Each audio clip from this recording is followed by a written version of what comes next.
vamos lá, Laura, para a nossa última resolução aqui, né, do Complexo de Édipo. Agora a gente vai falar sobre a neurose histérica. Como ocorre, como é essa personalidade na resolução do Complexo de Édipo? Então, a saída pela histeria, para mim, são as pessoas mais interessantes de você estudar, porque são emocionantes, né? O obsessivo não, o obsessivo é certinho, o histérico não, né? O histérico e a histérica são espetaculosos, né? Eles são espetaculosos. Então, para a gente falar de como é a pessoa, vamos primeiro falar de como que ela sai da resolução. Para isso eu vou ter que falar de dois conceitos básicos da psicanálise, apesar de que eu não queria, mas eu tenho que falar, senão a gente não vai entender. Primeiro é o falo, que o Freud chama de falo. Falo, em última análise, seria o pênis, o órgão sexual masculino, tá? Mas não só o órgão sexual masculino, porque o órgão sexual masculino ele está ligado à força, à potência, né? Tanto é que um dia desse eu estava ouvindo no rádio ali, eu vi um professor, acho que é o professor Pasquale, falando sobre palavrões, coisa e tal, e ele falou de uma palavra que não é palavrão, por isso que eu vou falar aqui, que é o caralho. Né? Para nós é palavrão, mas para o português não é. Não. Caralho é o mastro dos navios antigos. Sim, é verdade, deixa eu ver. E as pessoas falam, o cara tá lá na casa do caralho, né? É por quê? Porque tava lá em cima, Então você vê, o brasileiro já pegou o mastro, aquela coisa grande, rígida, né? E transformou no nome do órgão sexual masculino. Então isso veja só, a impotência sexual, o cara é impotente ou é impotente? Pô, não tem nada a ver, o cara tem relação, não tem, mas não tem nada a ver com potência, né? Mas chama o cara de impotente. Falar que um homem broxou é o pior castigo que pode ter para um homem. Quem são os símbolos sexuais? São aquele grande cientista, né? O empoderado? Pô, não é. É o Schwarzenegger, é o fortão, é o que dá porrada em todo mundo, né? É o que afronta. E a mulher a mesma coisa. Quem é a mulher empoderada? É a cientista lá que descobriu o genoma, não sei de que, não é. É Beyoncé, é Madonna, é a Anitta. O que essas pessoas exploram? Sensualidade. Sexualidade pura. Não vem com essa história. Sabe? Não vem com essa história. Elas exploram a sexualidade. E são as empoderadas. Então você vê, sexo está ligado a poder, a força. Sim. Eu, como psicanalista, acredito nisso, que o sexo é a maior força, ainda é a maior força do mundo. Então, falo é isso, tá? E a castração? A castração é medo de perder o falo. E isso ocorre com o menino na resolução de piano. Quando ele entra naquele embate com o pai, e quando ele olha para a mãe, ou para a irmã, ou para a tia, e percebe que ela não tem o pênis, na cabecinha dele fala assim, porra, se ela não tem, é porque cortaram. Se cortaram dela, pode cortar o meu. Então, quando ele entra nesse embate com o pai, uma das razões que faz ele abrir mão dessa mãe é o medo da castração. Não, eu abro mão dessa mãe para não perder o meu falo. Sim. Não perder o meu pênis. E vai tocar a vida dele como a gente falou normalmente. O Édipo na histérica é um pouquinho diferente. O Édipo na histérica, a mulher se apaixona também pela mãe, também desenvolve essa relação incestuosa com a mãe. Só que quando ela vê que a mãe é castrada, ou seja, que o menino tem pênis e a mãe não tem, ela se decepciona com a mãe. Peraí, por que nós não temos? Você não tem e ele tem. Aí ela se volta para o pai. É um pouquinho mais complicado, mas em última análise é isso. Tá? Então, o medo da castração é que leva a pessoa a ser um obsessivo. Então, o que acontece com a histérica? Né? Você ainda há pouco me perguntou por que a grande maioria da histeria ocorre em mulheres? Porque a mulher já é castrada por natureza, ela já nasce sem o falo, né? Sem o pênis. Então, isso já vem lá da Grécia Antiga, quando, lá, eu não me lembro bem o nome lá dos sábios, dos estudiosos, já diziam que a histérica, quando ela tinha um ataque histérico, era o fogo que vinha do útero. Por isso o útero, a histeria vem de útero, né? Que acometia as mulheres. Tá? Então, depois isso evoluiu um pouco mais e passou-se a se dizer que a mulher tinha ataque histérico por falta de homem, falta de sexo, falta daquilo. Né? O homem brinca muito isso, a mulher está tendo ataque por falta daquilo. Né? E depois Freud veio identificar que realmente é isso. Né? A mulher histérica ela tem ataques histéricos porque ela não tem a sua libido satisfeita. E o Freud ele é incisivo, o ser humano está sadio enquanto tem sua libido satisfeita. Parou de satisfazer a sua libido, ele adoece. Então, o que acontece com a histérica? Ela entra na resolução de piano Ela se apaixona para a mãe. Quando ela constata que o menino tem o falo, ela não aceita. Ela não aceita ser castrada. Ela não engole. Isso não desce para ela. Eu não posso ser castrada. Eu não posso não ter o falo. Então ela fica nesta falta. Né? Ela fica presa aí. A histérica, ela fica presa na resolução objetiva nesse ponto. E ela recalca isso. Recalca isso, como todo neurótico. Ela recalca essa situação, cresce, e quando ela cresce com esta falta. O que falta? Ela não sabe. A histérica não sabe o que falta. A histérica ela é um poço de insatisfação. Então essa falta reflete em qualquer área da vida dela. Ela vai ser uma personalidade que sempre vai faltar. Você pode dar o melhor que for. Eu tenho um amigo que dizia para mim o seguinte: Lauro, a minha mulher, se eu for numa agência de automóvel comprar uma Mercedes de luxo, último modelo, a mais cara do mundo, e chegar em casa e falar para mim, meu amor, eu comprei um presente para você, ela vai olhar e vai reclamar pra caramba por causa da cor. Entendeu? Então isso é histérica. Não adianta, ela nunca vai estar satisfeita. Então, aí você fala, e o que acontece com a libido da histérica? Ela tem duas formas de botar essa libido, né? de fazer, de se transformar em sintoma. Porque o que acontece é isso, a libido, quando ela não é satisfeita, se transforma em sintoma.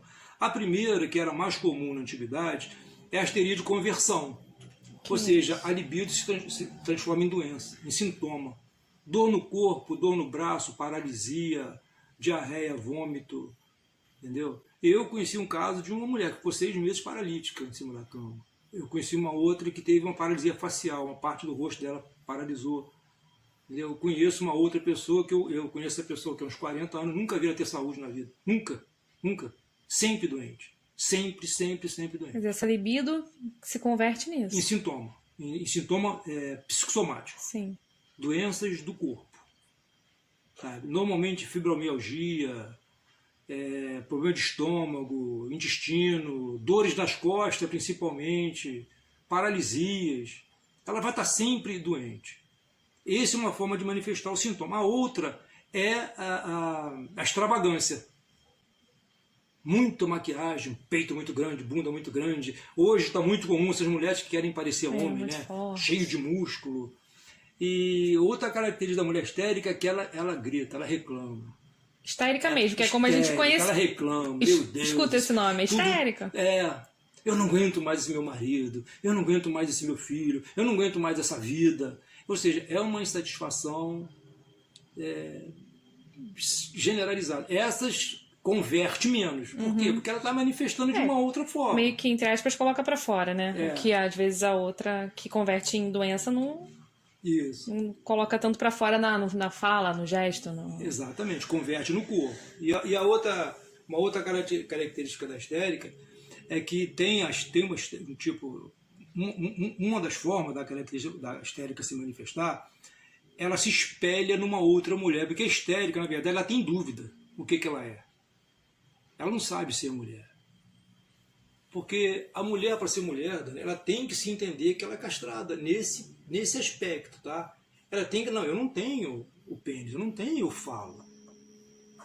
Então, quando você fica uma pessoa adulta, você vai compensar isso de outras formas. Uma das formas que o Freud fala é ter filhos, ter uma profissão, ter uma carreira, ou seja, conquistar esta perda.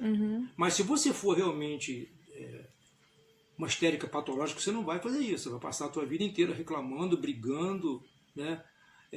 E outra característica, a histérica, ela é muito sedutora. Ela adora seduzir os homens, seduzir mulheres também. Só que ela não efetiva o ato.